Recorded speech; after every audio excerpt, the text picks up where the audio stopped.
여러분, 오늘 우리에게 주시는 하나님 말씀, 우리가 지금까지 짧게 보아왔던 하박국서 마지막 3장입니다. 우리 하박국 3장 16절에서 19절까지 말씀, 저랑 한 절씩 우리 교독하도록 하겠습니다. 하박국 3장입니다. 16절에서 19절까지의 말씀입니다. 찾으셨죠? 저랑 한 절씩 우리 번갈아서 읽도록 하겠습니다. 내가 들었으므로 내 창자가 흔들렸고 그 목소리로 말미암아 내 입술이 떨렸도다. 무리가 우리를 치러 올라오는 환난 날을 내가 기다림으로 썩이는 것이 내 뼈에 들어왔으며 내 몸은 내 처소에서 떨리는도다.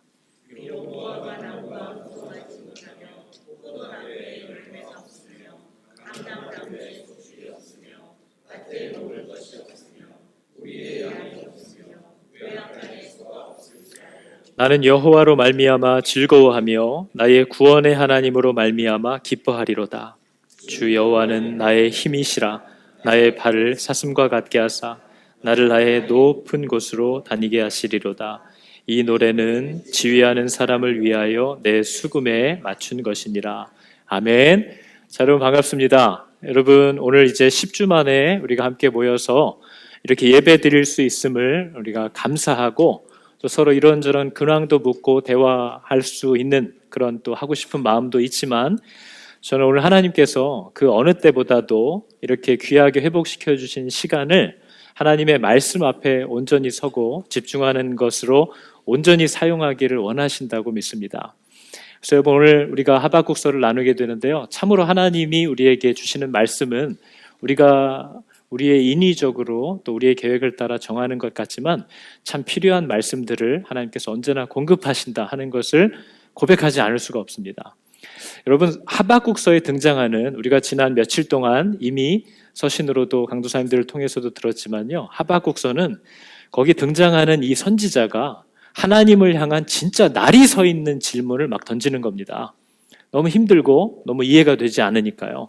근데 중요한 건요, 이 선지자가 하나님 앞에 굉장히 불편한 심정으로 막 날선 질문들을 던지긴 하지만 이 선지자의 질문 자체가 하나님을 향한 불신과 의심에서 어떤 질문을 던지고 있는 게 아니라는 겁니다. 하나님의 뜻이 도저히 이해되지 않는 인간의 한계로 인한, 자신의 그 한계로 인한 답답함을 호소하는 측면에서 하나님께 질문들을 막 쏟아놓고 있는 거죠. 그러니까 여러분, 질문도 여러 종류가 있는데요, 내가 이럴 줄 알았어. 내가 하나님이 어디 있어? 하나님이 있다면 이게 지금 말이나 되는 소리야? 이런 심정에서 나오는 질문은 질문이라고 할 수 없고 또 기도라고도 할 수 없습니다. 그러나 하박국 선지자가 보여준 것처럼요, 하나님이 이러실 리가 없는데, 하나님, 이게 지금 무슨 일입니까? 하나님이 약속하신 말씀과 내가 믿는 바대로 일이 되지를 않고 내가 믿는 것과 눈에 보여지는 일들이 너무나 차이가 나서 내가 이게 도대체 왜 이러는지를 이해할 수가 없고 너무나 혼란스럽습니다. 하나님, 이게 어찌하여 이렇게 되고 있는 것입니까? 라는 것이 진짜 질문이고 또 바른 기도의 모습이라고 얘기할 수 있는 겁니다. 여러분, 하나님에 대한 신뢰를 바탕으로 우리 안에서 막 생겨나는 질문이 있거든요. 하나님을 신뢰하는데 이해가 되지 않아서 우리 안에서 막 생겨나서 던져지는 질문들은 저와 여러분을 하나님을 아는 지식으로 이끌어줍니다. 근데 불신을 바탕으로 하고 있는 질문은 절대로 우리를 하나님께로 인도하지 않습니다. 왜냐하면 성경이 이미 얘기한 것처럼 믿음이 없이는 하나님께 나아갈 수가 없다라고 하나님이 못을 박아두셨기 때문이죠. 하나님을 일단 인정함으로 그 앞에 숙이고 엎드려지는 일이 전제되지 않고는 그 누구도 하나님 앞에 나아갈 수 없다라는 것을 성경은 분명히 우리에게 얘기해 주고 있습니다. 그래서 여러분, 우리 가운데는 비록 교회를 다니고 있긴 하지만, 그리고 기도 생활을 많이 해왔을진 모르겠지만, 엄밀히 말해서 지금까지 단 한 번도 하나님 앞에 나아가 본 적이 없고 하나님 앞에 제대로 기도를 해본 적이 한 번도 없는 사람이 있을 수도 있다라는 거죠. 하나님 앞에 나아갈 수 있도록 도와주시는 유일한 분은 성령님이라고 성경은 얘기합니다. 왜냐하면 성령님이 우리에게 임해야만 비로소 우리 안에 구원을 얻을 만한, 하나님께 나아갈 수 있을 만한 믿음이라는 것이 주어진다라고 성경은 얘기하고 있기 때문에 성령을 받지 않고는 하나님께 나아갈 수 없다라는 것을 우리에게 얘기하고 있어요. 그래서 우리가 교회 다니는 분들이 흔히 하는 얘기잖아요. 고난당함이 내게 유익이다. 근데 이건 역시도 하나님의 영이 우리를 언제나 생명으로 이끌어 주시는 그 영이 우리 안에 들어와 계실 때에만 그 사람이 당하는 고난이 유익이 되는 것이지, 정확히 말해서 그런 성령이 계시지 않은 사람들에게 있어서 고난은 그냥 고난일 뿐입니다. 고난은 모든 사람들을 생명으로 이끌어 주지 않는다는 거죠. 고난당해서 죽는 사람도 있고요. 고난당해서 하나님을 떠나는 사람도 있습니다. 성령, 우리를 언제든지 하나님께로 이끌어 주시고야만은 그 하나님의 영이 우리 안에 있을 때에만 비로소 우리는 고난당하는 것도 유익이라고 얘기할 수 있는 거죠. 그렇기 때문에 여러분, 하나님께서 주시는 이 성령을 저와 여러분 다 받으실 수 있기를 여러분 축복합니다.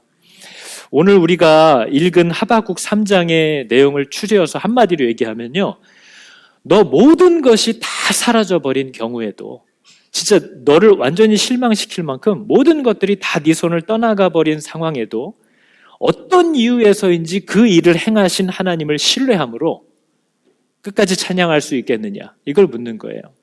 너 끝까지 따라갈 수 있겠느냐, 너 감당할 수 있겠느냐, 이걸 우리에게 물어보는 거죠. 여러분, 하나님은 신뢰할 만한 분이신가요? 이것에 대한 우리의 질문이 요구되는 겁니다. 하나님이, 너의 하나님은 신뢰할 만한 분이냐, 이것에 대한 답을 저와 여러분은 다 가지고 있습니다. 하나님은 신뢰할 분 맞아, 신뢰할 만한 분 맞아 라는 답을 갖고 하나님하고 싸우는 분이 있고요, 전혀 그런 마음이 없이 늘 하나님을 비아냥거리고 조롱하는 사람도 있다는 거죠. 그러나 아무튼 이 질문에 대한 우리의 답이 요구됩니다. 제가 지난 10주 동안 매일 여러분과 함께 나눈 편지 중에 어제 나눈 편지의 내용처럼 하나님께서 유다의 그 참아왔던 죄악을 이제 징계하시기 위해서 바벨론이라는 악한 나라, 유다보다 더 악한 나라를 들어서 회초리로 쓰셨다. 이 얘기는 하나님이 바벨론을 조종하셨다는 얘기가 아니라는 거죠. 너 가가지고 유다에 있는 애도 막 잡아 죽여라. 아주 그냥 갈고리로 다 꿰가지고 끌고 가라. 이게 하나님이 일일이 다 시키신 게 아니라 그런 악함을 가지고 있는 바벨론으로부터 하나님이 언제나 유다를 지켜주고 계셨는데 이제는 그 보호해 주시던 울타리를 치워버리셨다는 거예요. 그랬더니 바벨론이 기다렸다는 듯이 이제 더 이상 하나님이 지켜주시지 않기 때문에 달려 들어와서 유다를 물고 찢고 아주 갈갈이 그들의 원하는 포악한 방법으로 괴롭히기 시작했다는 거죠. 그래서 여러분, 우리가 징계를 받을 때 서운한 눈을 하나님을 향해서 뜰 수 있겠지만 징계를 당하는 순간 우리가 깨달아야 되는 감격이 있습니다. 이 모든 어려움과 이 고난과 이런 사고들이 언제든지 내게 닥칠 수 있었고 늘 호시탐탐 저것들이 나를 공격하려고 살피고 있었는데 하나님이 그동안 항상 이것으로부터 우리를 지켜주고 계셨구나 하는 것을 그때 비로소 알게 된다는 거죠. 그죠? 야, 이것들이 늘 나를 삼키려고 주변을 돌고 있었는데 지금까지 하나님이 그걸 다 막아주고 계셨다는 거야. 이것에 대한 새로운 감사가 우리 가운데 나타날 수 있어야 한다는 거죠. 여러분, 이번에 코로나 바이러스로 시작된 코비드-19이라는 이 사태는 저와 여러분으로 하여금 진짜 이 세상이 마냥 넓은 줄 알았는데요, 정말 굉장히 긴밀하게 연결되어 있는 하나의 공동체였구나 하는 것을 정말 새삼 깨닫게 해줬습니다. 왜냐하면 여러분, 한 나라의 한 마을에서 발생한 바이러스가 정말 지금 얼마 안 됐는데 순식간에 온 세상 땅끝까지 이르러서 지금 퍼져 있는 걸 우리가 보면서 야, 이렇게 우리가 밀접하게 서로 교류하고 맞닿아 있었구나 하는 것을 다시 한번 생각해 보는 거죠. 저는 그냥 나라가 위험하기 때문에 국경을 닫는다 이렇게만 들었는데 뉴질랜드가 국경을 닫으니까 세상에 이렇게 세상 불편해지는지를 몰랐어요. 우리 혼자 이 섬에서 살고 있는 게 아니구나. 지금 내 옆에 매일매일 들어오고 있는 것도 정말 온 세상에서부터 흘러 들어오고 있는 것이구나 하는 것을 새삼 느끼게 되더라는 거죠. 또 여러분, 이번에 우리가 바이러스를 통해서 한 사람이 그걸 가지고 있으면 얼마나 많은 사람들을 순식간에 전염시킬 수 있는지 그 속도에 한번 놀라고 그 광범위함에 또 한번 놀라는 겁니다. 근데 여러분, 저희가 이번 일을 통해서 우리가 믿는 사람으로서 인류 역사상 성경이 말하는 바에 의하면요, 인류의 역사상 가장 전염성이 빠르고 가장 사망률이 높은 것은 죄라고 분명히 얘기합니다. 죄는 한 사람이 요만큼만 들고 들어와서 그게 허용이 돼도 순식간에 그 주변의 모든 사람들을 사망으로 이끌 수 있다라고 하나님은 언제나 뉴스보다도 더 많이 경고를 해왔다는 거죠. 근데 여러분, 이번에 저희가 느끼는 게 지금까지 하나님이 이건 굉장히 치명적인 거야. 피부에 반점 하나만 나타나도 그 사람은 마을 밖으로 내보내야 된다. 이 정도로 경고하셨던 죄에 대해서는 아유 그까짓 거 하면서 굉장히 담대한 자세를 보여왔던 저와 여러분이 이번 바이러스에는 정말 생업도 내려놓고 온갖 불편함을 다 감수하는 희생도 기꺼이 마다하지 않는 모습을 보이는 것을 보면서 물론 뉴질랜드의 시민의식에 감탄할 수도 있겠지만 우리가 정말 뭘 믿고 사는 사람들인가를 다시 한번 생각해 보게 되었다는 거죠. 하나님이 그렇게 경고하고 강조했던 것에 대해서는 아무런 감흥도 없다가 우리 눈에 막 드러나기 시작하는 세상 뉴스에는 얼마나 민감하고 신속하게 또 모든 희생을 기쁘게 감수하는 이런 헌신을 보이는가 하는 것을 우리가 발견하게 됐다라는 겁니다. 여러분, 아이러니하게도 이번에 이 사태로 인해서 교회들이 문을 닫기 시작하니까 그것이 주는 어려움도 있었지만 누가 정말 교회를 사랑하는 사람이었는가가 나타나기 시작하는 겁니다. 우리가 사람들을 만날 수 없는 상황이 되기 시작하니까 누가 정말 교회의 질서에 순종하기를 즐겨하는 사람이고 누가 부지런히 하나님이 맡기신 사람들을, 양들을 돌아보는 참 목자의 심정을 가진 사람이었는지가 비로소 나타나기 시작하더라는 거죠.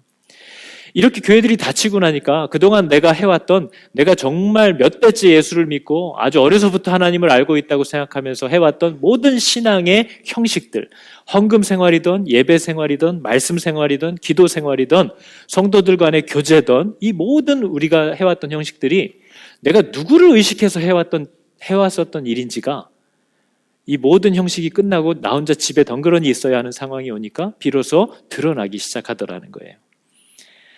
여러분, 성경이 보여주는 사람의 모습이 있습니다. 성경은 사람이 이런 존재라는 걸 되게 다각도로 보여줍니다. 보면 어떤 모습이냐면요, 하나님께서 경고의 말씀을 선포하실 때는 절대로 꿈쩍도 하지 않는 인간의 모습을 성경은 언제나 보여줍니다. 그리고 저 여러분도 그렇잖아요. 성경은요, 하나님이 와서 죄를 지적해 주잖아요. 죄를 가르쳐 주잖아요.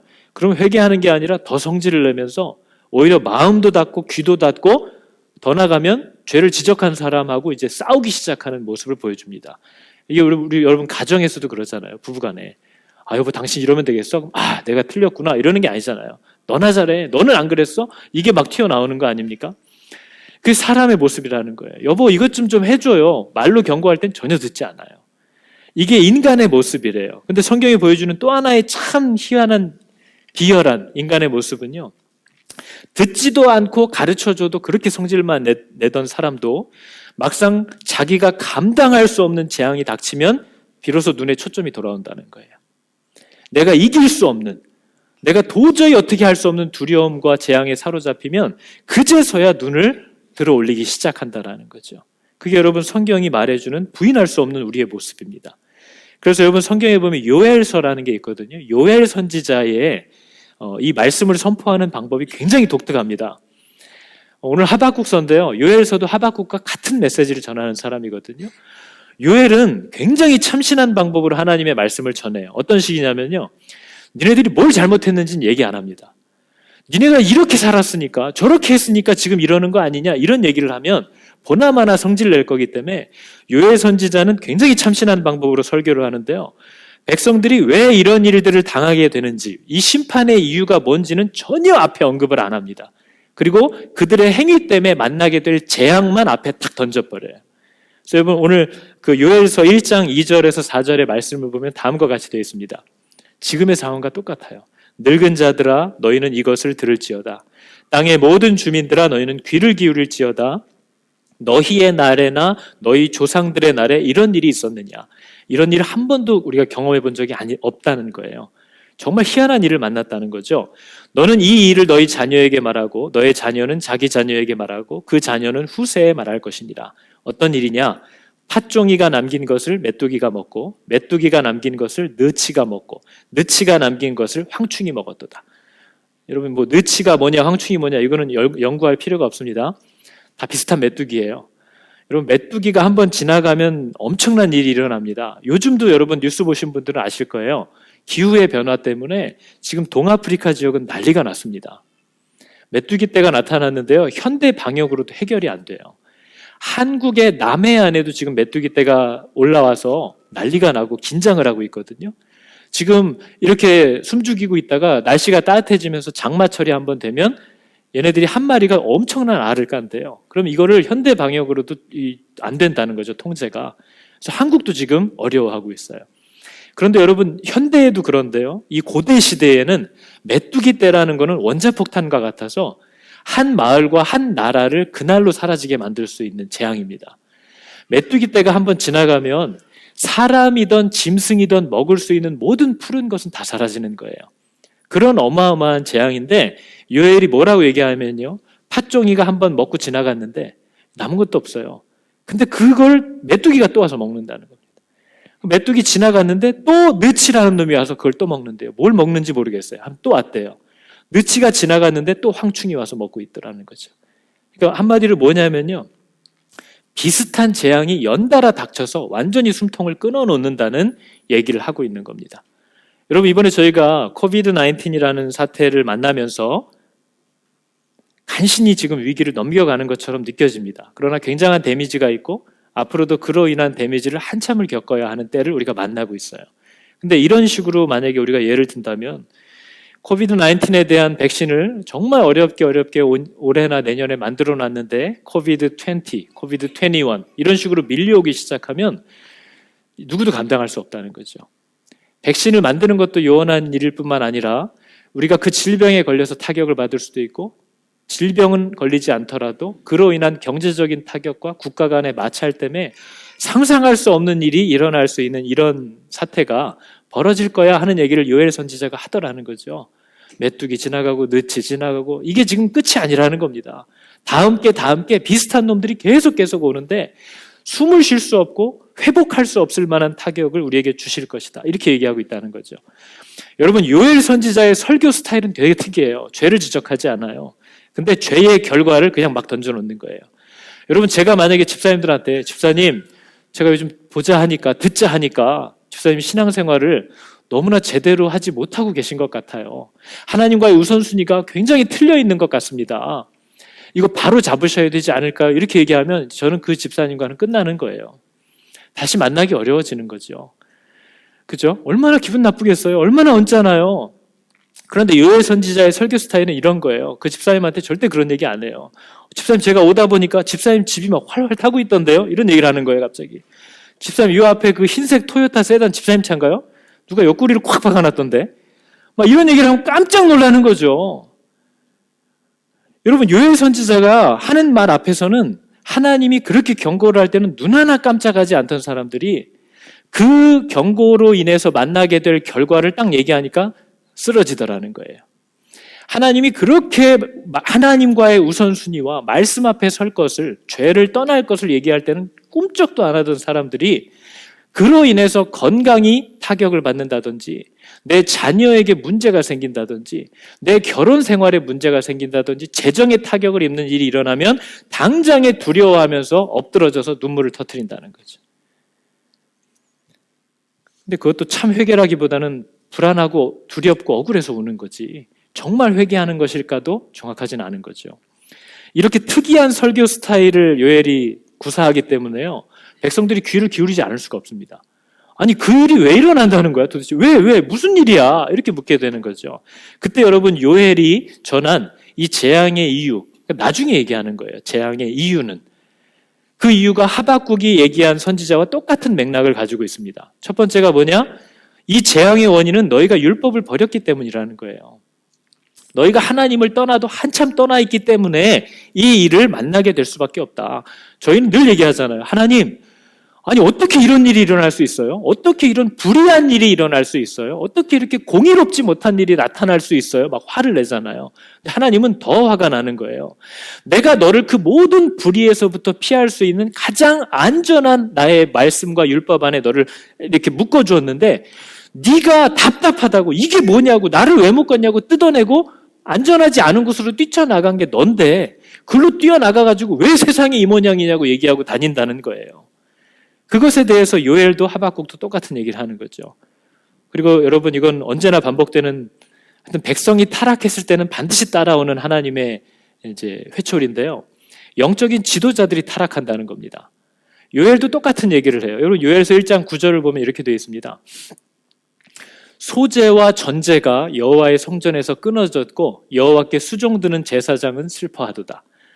여러분, 이게 왜 짜증이 나는 일이냐면요, 하나님의 백성들이 말씀을 떠나 살 때는 잠잠하던 제사장들이 백성들이 말씀을 이제 떠나서 하나님 없이 살다가 보니까 징계를 받고 막 경제적 어려움을 당하는 거예요.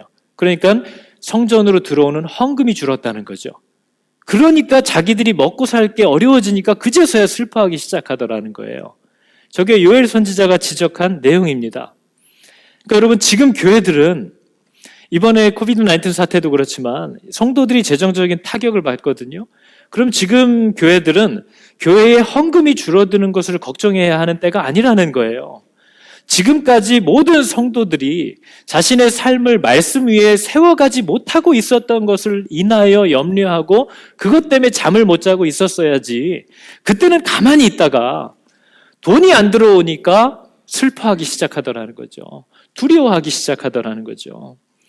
그러니까 여러분, 제사장이라는 사람들은 하나님과 사람 사이를 화평하게 해야 되는 사람이에요. 만약 사람이 하나님과 화평할 수 없는 일들을 행하면 이걸 어떻게 해서든지 해결하려고 난리를 쳐야 되는 사람이 제사장의 역할이라는 거죠. 그죠? 근데 하나님과 백성들이 화평할 수 없는 그런 죄악들을 백성이 행할 때는 조용히 있던 사람들을, 이 제사장들은 백성이 하나님과 화평하기를 원하는 게 아니라 자기와 백성들이 부딪히지 않기를 원하는 겁니다. 백성들에게 듣기 싫어하는 얘기를 해서 괜히 사이를 벌리고 싶지 않은 거예요. 그런 짓을 하고 있다가 이런 일을 만나니까 그제서야 울더라는 거죠.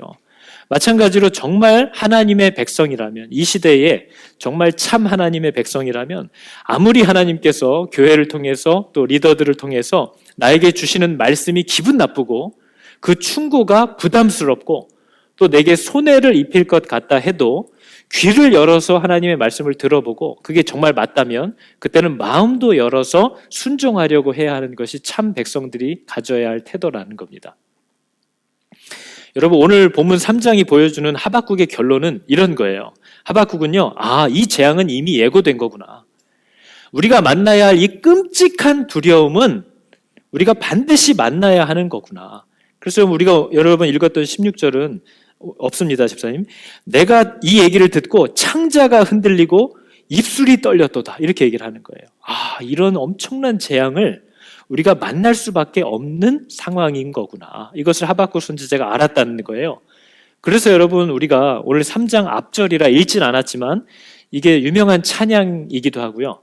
찬양 앞에 항상 나레이션으로도 붙는 말씀 구절입니다. 하박국 3장 2절의 말씀인데요. 이렇게 되어 있습니다. 여호와여, 내가 주께 대한 소문을 듣고 놀랐나이다. 여호와여, 주는 주의 일을 이 수년 내에 부응하게 하옵소서. 이 수년 내에 나타내시옵소서. 진노 중에라도 긍휼을 잊지 마옵소서. 이렇게 얘기를 해요. 저희는 생각 없이 읽으면 저기 부응이라는 단어 나와, 긍휼 나와, 이런 거 나오니까 좋은 말인 줄 알아요. 근데 여러분, 저 말은 지금 뭐냐면요, 하박국이 하나님 어떻게 이러실 수가 있습니까? 라고 따졌는데 하나님 말을 듣고 보니까 우리는 맞아야 될 수밖에 없는 때를 지금 만난 거구나, 이걸 깨닫고 내가 주님의 그 정하신 일을 듣고 너무 놀랍고 마음이 떨려서 두려웠습니다, 이 얘기를 하는 거예요. 그러나 두렵지만 어떻게 하래요? 주여, 주는 주의 일을 수년 내에 부응하게 하라라는 말은, 부응의 여러분 정확한 뜻은요, 하나님의 일을 이루시라는 뜻이에요. 하나님, 우리를 엄청 때리려고 다가오신다는 얘기를 듣고 내가 깜짝 놀랐습니다. 그러나 주님이 정하신 일을 하시옵소서. 주님이 정하신 회초리를 나타내시라는 겁니다. 그러나 다만 그 진노 중에서도 우리를 향한 긍휼을 완전히 버리지는 말아 주십시오. 이렇게 기도하고 있는 내용입니다. 무서운 얘기인 거죠. 그러니까 여러분, 하박국은요, 마음을 정했다는 겁니다. 이거 피할 수 없는 거구나. 혹독한 일이 다가오겠구나. 그래서 여러분, 그 다음 절이 저희는 신나서 부르는 노래잖아요. 무화과 나무가 무성하던 때를 그 당연하던 때를 이제 앞으로 더 이상 못 만나게 될 거라는 거예요. 무화과 나무가 주렁주렁 열리던 때는 이제 앞으로 없는 거구나. 늘 당연한 줄 알았던 포도 열매가 이제는 볼 수 없게 되는 것이구나. 왜냐하면 하나님이 그렇게 정하셨거든요. 늘 당연히 바구니 들고 신나서 추수하러 가던 감람나무와 밭에서 아무 소출이 없을 거구나.